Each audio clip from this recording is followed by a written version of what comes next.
मेरा ख्याल था कि बाबा यहाँ पर भैया को मनाने के लिए आए थे, उनसे यहाँ मिलने के लिए आए थे, मगर अब मुझे लगता है कि उसकी वजह कुछ और भी थी। मुमताज़ अक्कल, आप मुझे बताएं ना, मैं वादा करती हूँ कि बाबा से कुछ भी नहीं कहूँगी। ये बात तुम पहले भी कह चुकी हो। बस आप मुझे ये बताएं कि ये इरशाद इशरान कौन है आखिर? भैया के पीछे क्यों पड़े हैं? आखिर चाहते क्या हैं? आखिर भाई खतरे में क्यों है? और ये फातिमा गुल का मुकदमा किस हवाले से है? क्या भैया ने उन आदमियों को कोई नुकसान पहुंचाया है? आखिर वो भैया के पीछे क्यों पड़ गए हैं? बेटा, मामला कुछ उलझा हुआ है। कुछ? मुझे तो बहुत ही उलझा हुआ लगता है। और अब तो बात तुम्हारे वालिद तक पहुंच चुकी है। सूरत हाल मजीद गंभीर हो सकती है। तो फिर? मैं पहले ही जरूरत से ज्यादा कह चुका हूँ। अब तुम जिद पर उतर आए हो, तुम्हें हमारे साथ जाने की कोई जरूरत नहीं। इन हालात में वैसे भी मैं घर में नहीं बैठ सकूंगा, मेरा दिमाग फट रहा है। होटल के सीसी कैमरा से मालूम कर सकते हैं कि वो खत किसने रखा। हाँ, अगर वो रिकॉर्ड मेंटेन रखते होंगे तो। पहले हम वो खत तो देख लें, फिर हम उसे इस्तग़ाज़ा के हवाले भी कर सकते हैं। मुझे लगता है कि जरूर ये वही आदमी है जिसने मुझे फोन किया था।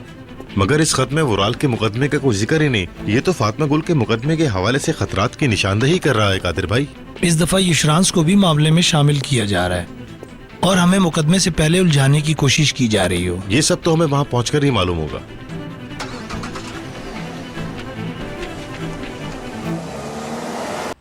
इंशाल्लाह महीने की 17 तारीख को सब खत्म हो जाएगा। मुजरिमों को उनके किए की सजा मिल जाएगी। इंशाल्लाह इंशाल्लाह।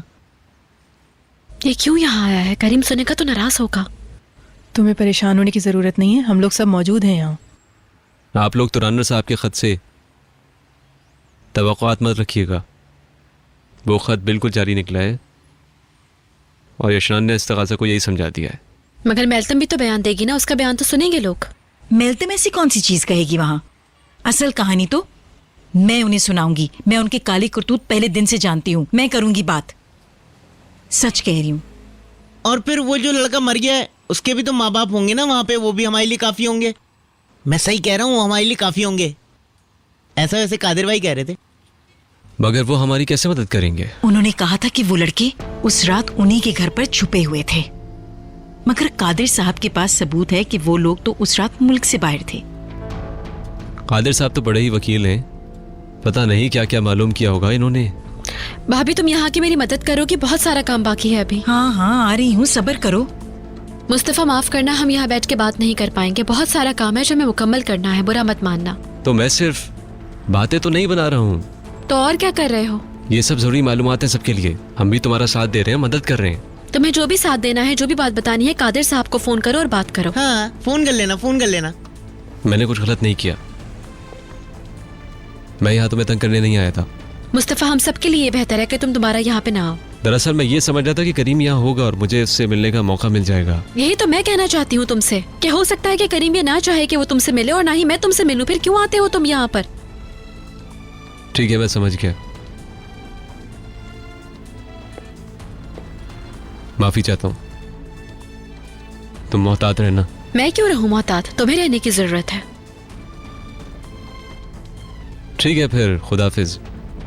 खुदाफिज खुदाफिज खुदाफिज।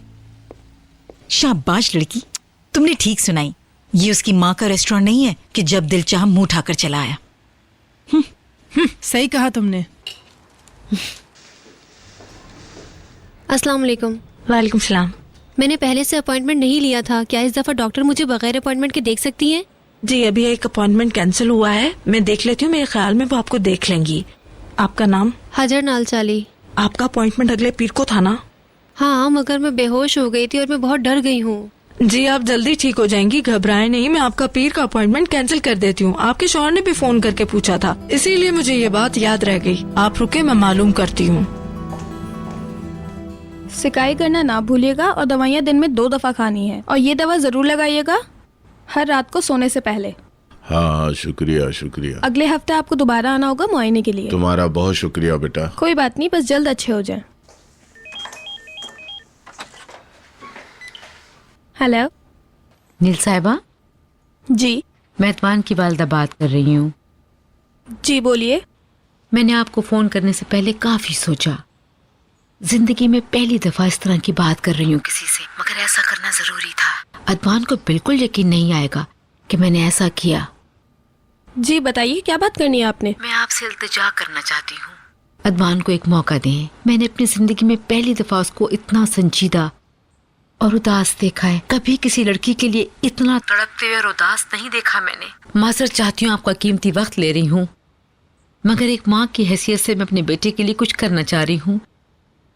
मेरी दरख्वास्त है कि आप उसकी बात सुनिए, उसको अपने दिल की बात कहने का एक मौका दें। माफी चाहती हूँ, मेरे पास वक्त थोड़ा कम है। आपके फोन का शुक्रिया, मरीज मेरा इंतजार कर रहे हैं। प्लीज अदवान की बात सुनने से पहले उसे रद्द मत कीजिएगा। बस मैं इतना ही कहना चाहती थी। Have a nice day.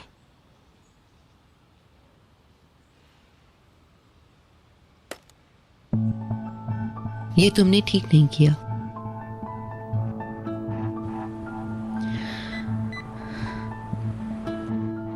अगले मरीज को भेज दें।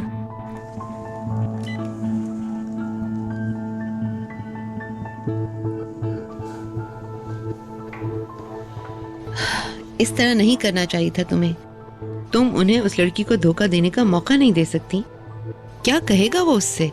किस तरह अपनी सफाई पेश करेगा उसके सामने? ये कहेगा कि उस पर झूठा इल्जाम लगाया गया है, बिल्कुल इसी तरह जैसे सलीम ने मेल्तम के साथ किया था। मैं समझती हूँ, जानती हूँ तुम कैसा महसूस कर रही हो। तुम चाहती हो कि तुम्हारा बेटा खुश रहे, मगर जरा उस लड़की का सोचो। उसके माँ बाप होंगे, क्या वो चाहेंगे कि उनकी बेटी उदास और रंजीदा जिंदगी गुजारे? क्या तुम्हें इस बात का हक है कि अपने बेटे की खुशियों के लिए किसी और के घर में आग लगा दो? मैंने भी यही कोशिश की थी, मगर मुझे नाकामी हुई। मैंने 1 साल तक मेल्तम से झूठ बोला था। मैं जानती हूँ कितना मुश्किल काम है, कितनी अजियत है। हाँ, बहुत हो गया। क्या मेरा बेटा सारी जिंदगी उस जुर्म की सजा पाता रहेगा? क्या उसे थोड़ी खुशियों का भी हक नहीं है? खुदा की लानत, क्या ये सजा कभी खत्म होगी या नहीं? आखिर कब तक तकलीफ उठाएंगे हम? कब तक इस तरह की जिंदगी गुजारेंगे? बहुत हो गया।